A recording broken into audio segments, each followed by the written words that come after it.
ಚುಣಪ್ಪ ಪೂಜಾರಿ ರಾಜ್ಯಾಧ್ಯಕ್ಷರ ನೇತೃತ್ವದಲ್ಲಿ ಚಿಕ್ಕೋಡಿ ಜಿಲ್ಲಾಧ್ಯಕ್ಷರಾಗಿರ್ತಕ್ಕಂಥ ಮಲ್ಲಪ್ಪನ ಅಂಗಡಿಯವರು, ತಾಲೂಕಾಧ್ಯಕ್ಷರಾಗಿರ್ತಕ್ಕಂಥ ರಮೇಶ್ ಕಲ್ಲಾರ್ ಅವರು, ರಾಜ್ಯ ಉಪಾಧ್ಯಕ್ಷರಾಗಿರ್ತಕ್ಕಂಥ ಪ್ರಕಾಶ್ ಉಮ್ರಾನಿ ಅವರು, ಯುವ ಘಟಕದ ರಾಜ್ಯಾಧ್ಯಕ್ಷರಾಗಿರ್ತಕ್ಕಂಥ ನಿತಿನ್ ಮ್ಯಾಕೇರಿ ಅವರು, ಕಾರ್ಯಾಧ್ಯಕ್ಷರಾಗಿರ್ತಕ್ಕಂಥ ಚೇತನ್ ಅವರು, ಜಿಲ್ಲಾ ಮುಖಂಡರಾಗಿರ್ತಕ್ಕಂಥ ನಮ್ಮ ಚುನಗುಂಡಿ ಅವರು, ತಾಲೂಕಾ ಕಾರ್ಯಾಧ್ಯಕ್ಷರಾಗಿರ್ತಕ್ಕಂಥ ವಿಜಯ್ ಅವರು, ಎಲ್ಲ ಒಂದು ರೈತ ಸಂಘದ ನೇತೃತ್ವದಲ್ಲಿ, ಎಲ್ಲ ಮಹಿಳಾ ತಾಯಂದರ ನೇತೃತ್ವದಲ್ಲಿ ಇವತ್ತು ರಾಜ್ಯ ಸರ್ಕಾರ ಮತ್ತು ಕೇಂದ್ರ ಸರ್ಕಾರ ಕೆಇಬಿಯನ್ನು ಖಾಸಗೀಕರಣ ಮಾಡಲಿಕ್ಕೆ ಅದನ್ನು ವಿರೋಧಿಸಿ ಯಾಕೆ ನಾವು ಹೋರಾಟ ಮಾಡ್ತಾ ಇದ್ದೀವಿ ಅಂತಂದ್ರೆ, ಕೆಇಬಿ ಖಾಸಗೀಕರಣ ಆಯಿತು ಅಂದ್ರೆ ರೈತರಿಗೆ ಭಾಳ ಹೊಡೆತು ಬೀಳ್ತಾರೆ ಸರ್. ಯಾಕಂದ್ರೆ ಮೆಮರಿ ಕಾರ್ಡ್ ಹಾಕಿದಂಗೆ ಅದು ಚಿಪ್ ಹಾಕ್ತಾರೆ, ಅದರೊಳಗಿಂದ GB ಕಟ್ ರೊಕ್ಕ ಕಟ್ ಆಗ್ತಾರೆ, ಕರೆಂಟ್ ಕಟ್ ಆಗಿಬಿಡ್ತದೆ, ರೈತರಿಗೆ ತೊಂದರೆ ಆಗ್ತದೆ. ಸರ್ಕಾರಕ್ಕೆ ನಾನು ವಿನಂತಿ ಮಾಡ್ಕೊಳ್ತೀನಿ, ಎಚ್ಚರಿಕೆಯನ್ನು ಕೊಡ್ತೀನಿ, ರೈತರ ಗೋರಿ ಮ್ಯಾಗ ರಾಜಕಾರಣ ಮಾಡ್ತಕ್ಕಂಥ ಕೆಲಸವನ್ನು ಹಿಂದೆ ತಕ್ಕೊಡ್ರಿ. ಸರ್ಕಾರಿ ಶಾಲೆಗಳು ಸುಧಾರಣೆ ಆಗಿಲ್ಲ, ಅದನ್ನು ಸುಧಾರಣೆ ಮಾಡಿರಿ. ಬಾರ್ಗಳ ಲೈಸೆನ್ಸ್ ಕೊಡಾಕತ್ತೀರಿ, ಹಿಂದೆ ತಕ್ಕೊಡ್ರಿ. ಸರ್ಕಾರಿ ಶಾಲೆಯೊಳಗೆ ಕಲ್ತಿರ್ತಕ್ಕಂಥ ವಿದ್ಯಾರ್ಥಿಗಳಿಗೆ ಮಾತ್ರ ನೌಕರಿ ಅಂತ ಇಂಥ ಕಾನೂನುಗಳನ್ನು ತೊಗೊಂಡು ಬರ್ರಿ. ಕಲಿತಂಥ ವಿದ್ಯಾರ್ಥಿಗಳು ರಾಜಕಾರಣ ಇರತಕ್ಕಂಥ ಕಾನೂನುಗಳು ತೊಗೊಂಡ್ಬರ್ರಿ. ರೈತ ಹೊಡೆತ ಮಾಡಿ ನಾಳೆ ನಿಮ್ಮ ರಾಜಕಾರಣ ಮಾಡೋ ಉದ್ದೇಶ ಇಟ್ಕೊಂಡು ರೈತ ಹೊಡೆತ ಕೊಡ್ತಕ್ಕಂಥ ಏನು ಕೆಇಬಿ ಖಾಸಗೀಕರಣ ಮಾಡ್ಲಿಕ್ಕತ್ತಾರ, ಇದು ಇಡೀ ದೇಶದ ರೈತನ ಗೋರಿಮೆ ರಾಜಕಾರಣ ಮಾಡ್ತಕ್ಕಂಥ ವ್ಯವಸ್ಥೆ ಅದ.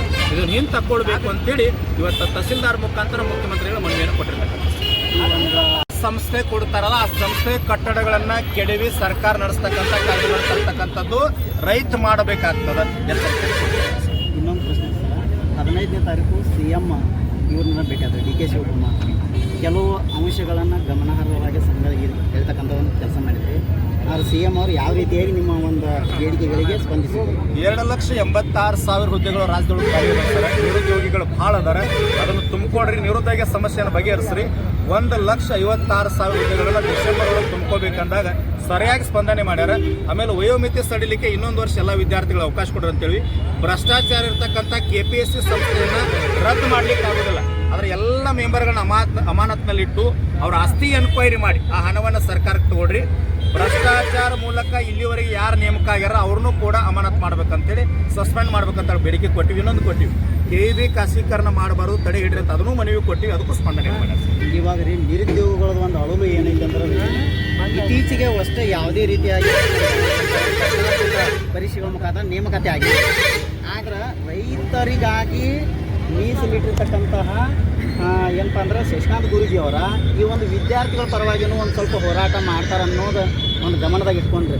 ಅವ್ರು ನಿಮ್ಮ ಅಪೇಕ್ಷೆ ಐತ್ರಿ ಅವ್ರದ್ದು ಯಾರ್ದಂದ್ರೆ ನಿರುದ್ಯೋಗಿಗಳು ಸರ್. ಈಗ ಧಾರವಾಡದೊಳಗೆ ಬಂದು ಕಮಿಷನರ್ಗೆ ನಾನು ಹೇಳಿದ್ದು, DC ಅವ್ರಿಗೆ ನಾವು ಹೇಳಿದ್ದು, ಸಂಪೂರ್ಣ ಹುಬ್ಬಳ್ಳಿ ಧಾರವಾಡ 50,000 ವಿದ್ಯಾರ್ಥಿಗಳು 25,000 ರೈತರು ತಗೊಂಡು ಹುಬ್ಬಳ್ಳಿ ಧಾರವಾಡ ಬಂದ್ ಮಾಡಿ ಹೋರಾಟ ಮಾಡ್ತೀನಿ ಅಂತೇಳಿ ಮನವಿ ಕೊಟ್ಟಾಗ DC ಅವರು ಕಮಿಷನರ್ ಸ್ಪಂದನೆ ಮಾಡಿ CM ಜೊತೆ ಮಾತಾಡಿ ಮೀಟಿಂಗ್ ಅರೇಂಜ್ ಮಾಡಿದ್ರು.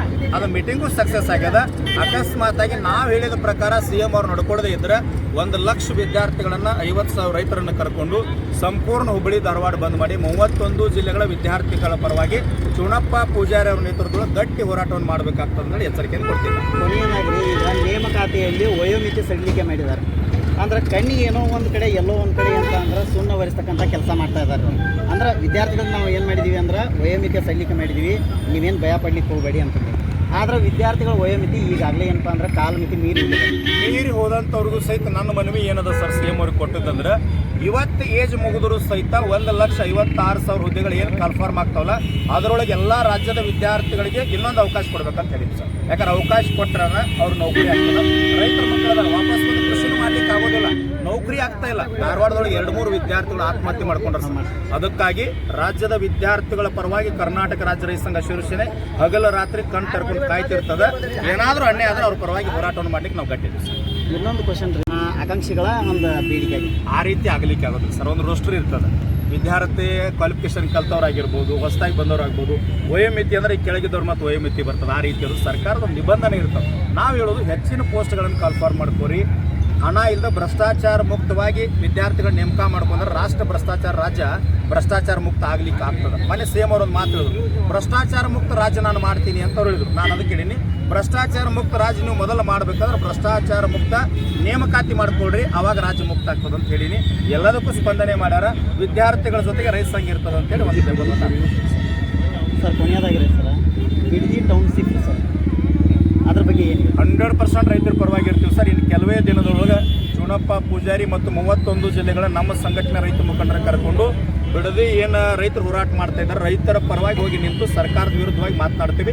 ಗಟ್ಟಿ ಹೋರಾಟಕ್ಕೆ ನಮ್ಮದು ಬೆಂಬಲ ಇರ್ತದೆ ಸರ್. ಇನ್ನೊಂದು ರೀ, BJP ಆಮೇಲೆ JDS ಪಕ್ಷದವರು ಸಹ ಏನಪ್ಪ ಅಂದ್ರೆ ಅಭಿಮತ ತೋರಿಸ್ತಾ ಇದ್ದಾರೆ. ಬಿಡದಿ ಟೌನ್ಶಿಪ್ ಪರವಾಗಿ ಬೆನ್ನಿಗೆ ನಿಲ್ತಕ್ಕಂಥ ಒಂದು ಕೆಲಸ ಮಾಡ್ತಾ ಇದ್ದಾರೆ. ಇದಕ್ಕೇನು ಸರ್ ಏನಾಗ್ತದ, ವಿರೋಧ ಪಕ್ಷ ಆಡಳಿತ ಪಕ್ಷದ ಕಾವಲು ನಾಯಿ ಅಂತ ಸಂವಿಧಾನ ಹೇಳ್ತದೆ. ಇವ್ರ ಅಧಿಕಾರ ಇದ್ದಾಗ ಅದನ್ನು ಸಾಕಷ್ಟು ತಡಿಬಹುದಾಗಿತ್ತು. ಕಬ್ಬಿನ ಬಿಲ್ BJP ಗೌರ್ಮೆಂಟ್ ಇತ್ತಲ್ಲ, ಅವಾಗ 5,000 ರೂಪಾಯಿ ಕಬ್ಬಿನ ಬಿಲ್ ಕೊಡ್ಬೋದಾಗಿತ್ತಲ್ಲ, ಅವ್ರು ಕೊಟ್ಟಿಲ್ಲ. ಈಗ ಹೋರಾಟ ಮಾಡಕತ್ತಾರೆ. ನಾಳೆ ಇವ್ರು ಬಂದು ರೈತ ವಿರೋಧ ಮಾಡೇ ಮಾಡ್ತಾರೆ. ನಾವು BJP ಇರಲಿ, ಕಾಂಗ್ರೆಸ್ ಇರಲಿ, JDS ಇರಲಿ ಏನು ಸಂಬಂಧ ಇಲ್ಲ.